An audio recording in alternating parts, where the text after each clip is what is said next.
Hello friends, कैसे हो आप सब। आज फिर आप सबका मेरी हिंदी व्याकरण की वीडियो में स्वागत है। आशा करती हूँ कि आप सबको मेरी हिंदी व्याकरण की वीडियो बहुत अच्छी लगती होंगी।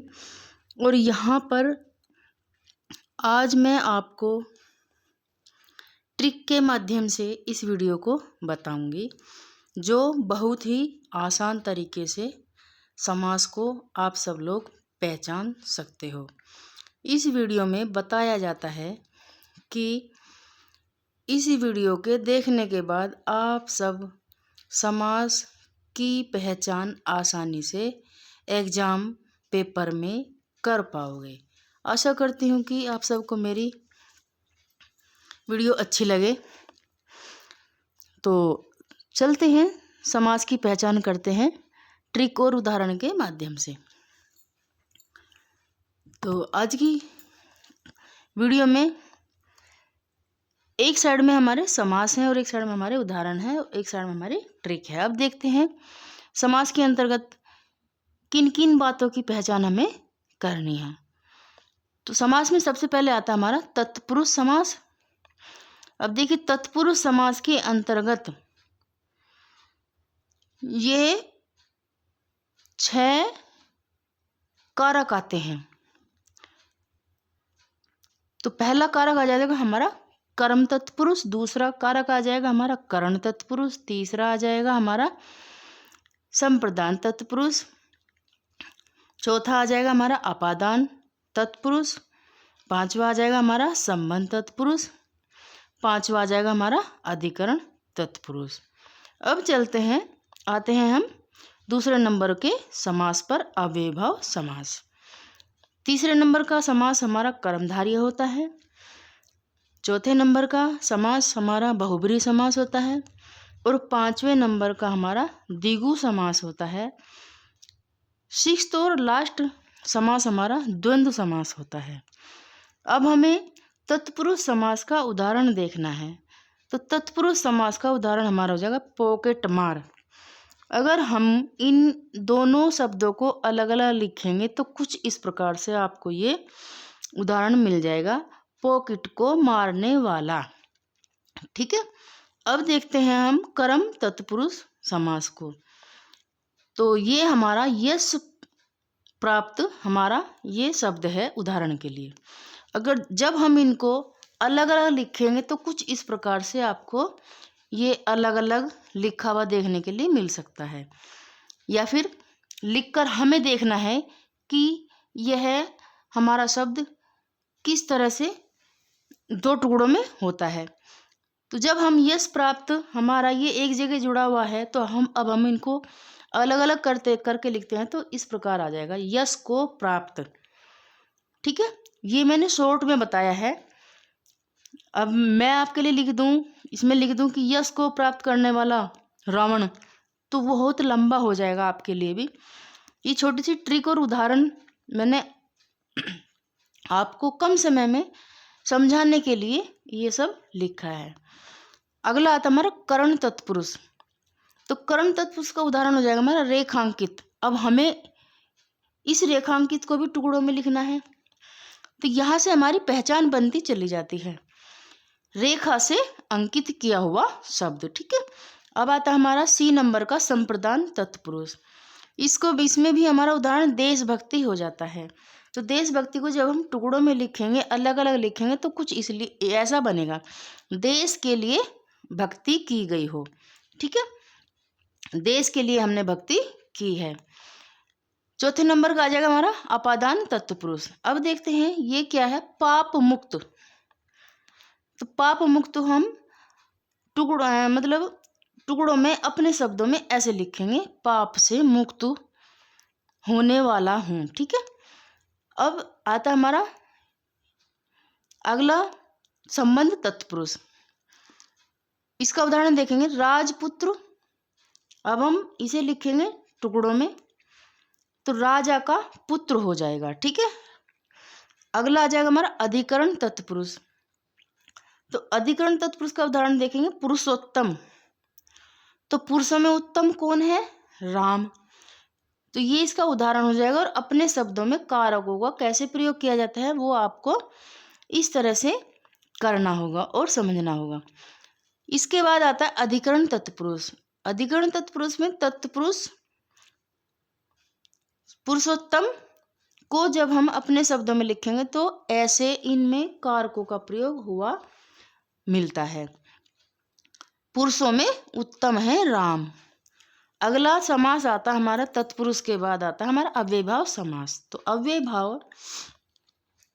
अव्ययभाव में क्या होता है कि यथासंभव जिन शब्दों के बीच में सबसे पहले अव्यय लगा हो तो उनको हम अव्ययभाव समास कहते हैं। तो जैसे यथासंभव शब्द है हमारा उदाहरण के लिए, तो इसमें अपने शब्दों में हमें ऐसा लिखा है जैसा संभव हो वैसा ही कर लेना। ठीक है।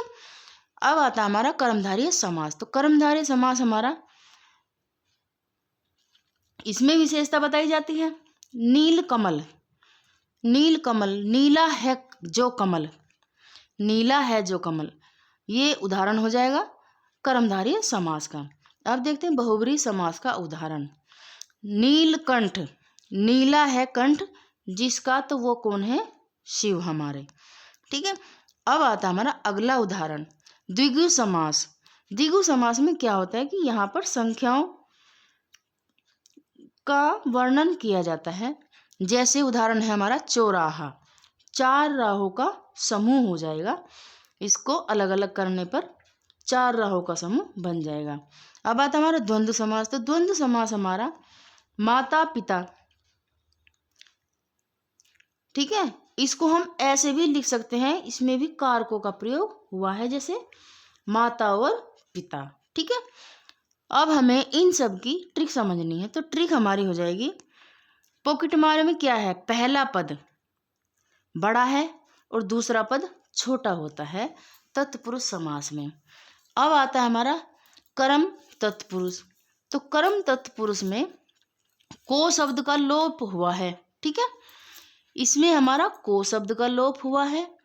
और करण तत्पुरुष में हमारा से का लोप हुआ है के द्वारा अर्थ में। ठीक है। अब आता है हमारा संप्रदान तत्पुरुष। इसमें के लिए का लोप हुआ है। ठीक है। अपादान में आते हैं पाप मुक्त। इसमें से यानी कि अलग होने का अर्थ इसमें प्रयोग किया गया है। संबंध में आ जाता है हमारा का शब्द का लोप हुआ है। ठीक है। राजपुत्र में का शब्द का लोप हुआ है। अधिकरण में पेपर का लोप हुआ है। अब आते हैं अव्ययभाव समास।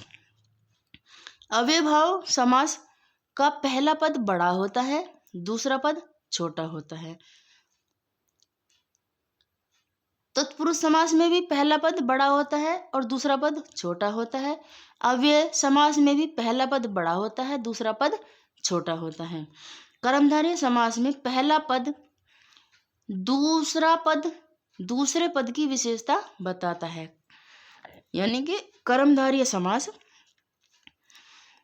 पहला पद दूसरे पद की विशेषता बताता है। मेरी वीडियो समाप्त होने से पहले आप सब लोग मेरी वीडियो को लाइक, कमेंट, सब्सक्राइब भर भर के करेंगे और इसके साथ आगे बढ़ेंगे बहुब्रीहि समास पर। नीलकंठ, अब देखिए ट्रिक है इसकी, पहला पद प्लस दूसरा पद। बहुब्रीहि समास में क्या होता है कि पहले पद को जोड़कर और दूसरे पद को जोड़कर, तो ये दोनों पद एक साथ होने से किसी तीसरे आदमी के लिए इशारा करता है, ये तीसरे आदमी को बताता है। जैसे गजानन। ठीक है। तो गजानन कौन है? 3 सिर वाला कौन है? तो वो हमारे गणपति बप्पा है। अब चलते हैं द्विगु समास। द्विगु समास में आपको कुछ भी करने की जरूरत नहीं है, कहीं से भी कुछ भी नहीं सोचना है।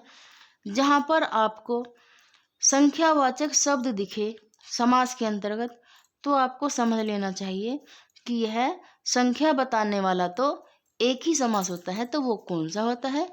वो द्विगु होता है। अब द्वंद्व समास की बात आती है। तो इसमें हम क्या करते हैं, क्या होता है, द्वंद्व समास में माता पिता शब्द हमारे सामने आया है, तो इसमें हमें माता पिता दोनों बराबर हैं, माता की भी जरूरत होती है, पिता की भी जरूरत होती है, हाफ हाफ तो होता है, तो दोनों बराबर होते हैं हमारे लिए, ठीक है। माता भी और पिता भी, हमें दोनों चाहिए। तो इसमें एक दूसरे के ये विपरीत होते हैं, ठीक है। इस शब्द में ऐसा होता है जहां पर ये आपको योजक चिन्ह दिखाई दे जाए तो समझ लेना चाहिए ये हमारा द्वंद्व समास हो जाएगा। आज की मेरी वीडियो आपको कैसी लगी कमेंट में ज़रूर लिखना। मेरे बहन और भाइयों, ऑल स्टूडेंट्स, जो भी मेरी वीडियो को देखता हो, फॉलो करता हो, सब्सक्राइब करता हो, तो आप वीडियो में मेरी वीडियो को देखने के बाद ज़्यादा से ज़्यादा कमेंट करें, ज़्यादा से ज़्यादा लाइक करें और ज़्यादा से ज़्यादा मुझे सब्सक्राइब करें, सपोर्ट करें। फिर मिलते हैं कल की वीडियो में एक नए टॉपिक के साथ। आशा करती हूँ कि मेरी वीडियो बहुत अच्छी लगी होगी और इसी के साथ मैं अपनी वीडियो को समाप्त करती हूँ। आप सबका मेरी वीडियो को देखने के लिए बहुत बहुत धन्यवाद।